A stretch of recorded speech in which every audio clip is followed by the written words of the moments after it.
Sobre la medicina natural, porque probablemente si usted siente algún malestar estomacal, lo primero en lo que piensa es en un tecito de manzanilla, quizás para que se le acomode el estómago, o de repente piensa en el limón con algunas otras propiedades, las personas que utilizan el cristal de la sábila como un cataplasma o de repente hasta lo ingieren para muchísimas cosas. ¿Cómo se suelen utilizar hoy estos recursos naturales de manera medicinal por nuestras madres, nuestras abuelas, nosotros mismos? Qué bueno que planteas la entrada de esa forma, ¿no?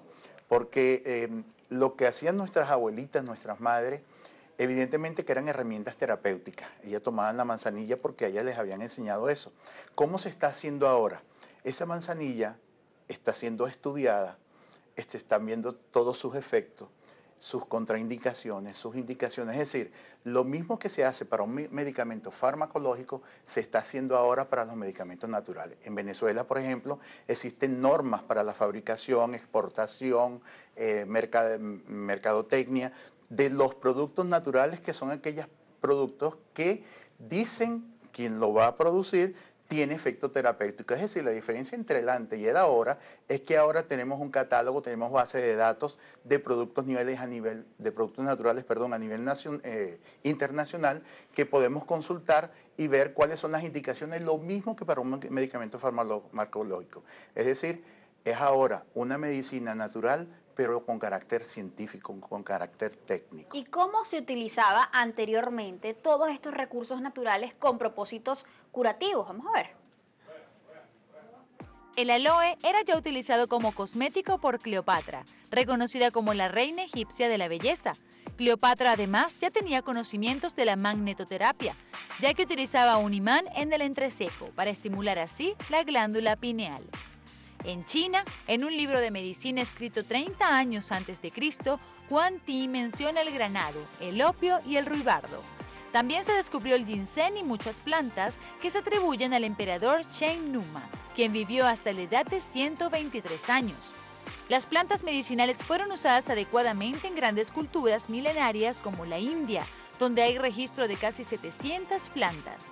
En Grecia, en la época antes de Cristo, Diocles escribe el primer libro de hierbas medicinales conocido en Occidente. También Hipócrates, conocido como el padre de la medicina occidental, enumera en sus tratados más de 250 plantas medicinales. Después de Cristo, por ejemplo, Dioscórides registra más de 800 plantas, textos que han servido de base en la medicina en nuestro hemisferio occidental.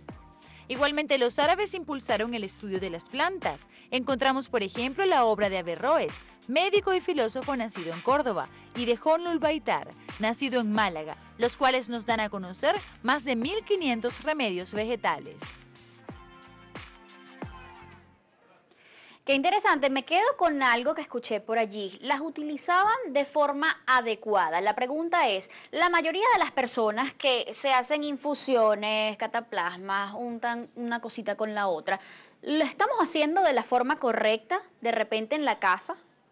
Bueno, en algunas oportunidades puede ser que sí, si han estudiado, por ejemplo, cómo hacer una cocción o cómo hacer una infusión. Porque depende del recurso que vayamos a utilizar en ese momento para procesarlo, vamos a tener el efecto terapéutico. Okay. Por ejemplo, las flores, las hojas, los frutos se utilizan en infusión. Okay. ¿Pero se hierven o se hierve el agua y después al final es que se coloca? Se hierve primero el agua y después, una vez que hierve, se apaga y se coloca la planta que vamos a utilizar. Eso es una infusión. Para que no pierda sus propiedades curativas. Exactamente. Y no podemos ponerle, por ejemplo, a una infusión, a ponerla a que tenga un tiempo de cocción demasiado largo porque el efecto terapéutico se pierde. Entonces, para eso también algunas partes de la planta, por ejemplo, los tallos que son rígidos o duros, las semillas y las raíces se utilizan en cocción. Okay. Entonces deben ser cocinadas. ¿Cómo se cocinan? Poniendo esos elementos junto con el agua a hervir. Entonces de esa manera podemos nosotros obtener una cocción. Y así sucesivamente están las tisanas, están las alcolaturas, están hasta los productos homeopáticos tienen digamos, su efecto y su procesamiento preciso para que tengan verdaderamente un efecto terapéutico. Y no es hablar solamente de la pérdida del efecto terapéutico que tenga ese recurso en específico, sino también de que a veces por el exceso o la ingesta inadecuada de ciertos elementos, de ciertos recursos naturales, pues también pudieran verse algunos efectos adversos en el organismo. ¿De cuáles estaríamos hablando, por ejemplo? Fíjate, un caso muy particular que habla, y tú introduces en el tema la palabra dosis, porque dependiendo de la dosis podemos tener o un medicamento o algo que nos puede intoxicar. ¿Okay? Decía alguien por ahí, la diferencia entre medicina y veneno es un problema de dosis. ¿Y cómo saberlo? Porque hay mucha gente que además te dice, tómate todo lo que quieras porque eso es natural, eso lo que te puede hacer es que no te va a hacer nada, pero no te va a hacer daño. ¿Qué tan cierto es eso? Fíjate, ahí es que todo parte de, como decía la profesora, de que dependiendo de qué parte de la planta yo voy a utilizar, yo voy a tener un efecto u otro. Porque vamos entonces a hablar de cuál es el principio activo que se pone a la disposición de mi cuerpo cuando yo presento ese medicamento, esa planta en mi cuerpo, depende de si lo presento en forma de una extracción por alcohol, si lo presento en una decocción o en una tisana. Entonces, por ejemplo, en casos muy típicos, la flor de Jamaica. Mucha gente lo toma para controlar los triglicéridos, es decir, una serie amplia de propiedades terapéuticas. Pero hay una muy interesante. Si se toma la dosis adecuada, que es una cucharadita, por llamarlo de forma casera, una cucharada rasa por taza de agua, ella tiene un efecto sedante y lo podemos utilizar en la noche. Pero como a nosotros nos gusta un poquitico más amarga, que tenga bastante sabor, concentradita, bien concentradita, entonces le ponemos 2 cucharadas. No dormirás en la noche, porque es un energizante muy fuerte. Entonces podemos lograr efectos para una cosa, para un fin, o lo podemos lograr para otro. Si lo tomas en la mañana porque andas de caída, esa dosis fuerte te ayuda porque te fortifica, te energiza, pero en la noche no lo puedes tomar de esa manera. Y así hay muchas plantas.